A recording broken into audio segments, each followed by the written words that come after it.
Mami, a veš, da si ti moj vrtnarski idol? Kaj res? Res. Ojoj. Mi smo kar nekaj časa preživeli na vrtu, kak pomočnik sem jaz bil. Ti si bil dober pomočnik, zato ker si imel zemljo zelo rad. In zdaj bomo tudi nekaj delali zemljo, ne? Ja. Kaj imamo tukaj? Tu imam že pripravljeno mešanico zemlje. Mešala sva 30 delov zemlje, 20 komposta in 10 gnoja. Danes bova sadila grah. Namočen je v kamiličnem čaju vsaj do 12 ur. Tvoj vrt pa ni čisto klasična, lahko malo kaj več poveš o tem? Poskušam ohranjati naravo čim bolj, zato nalagam v plasti razne materiale, naravne, in potem delam utore, v katere dam to mešanico zemlje, ki sva jo prej pokazala, in v to potem sejem ali sadim.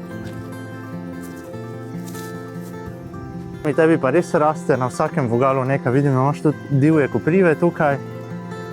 Največja greška v zadnjem času. Ja, saj tukaj stojiva pred njim, zmrznil mi je rožmarin. No, mami, ti si moj idol vrtnarjenja. Kdo pa je bil tvoj idol? Ja, teta Micika itak, za svojim vsem znanjem o naravi in naravnih rastlinah. Tako da res v družini ostaja.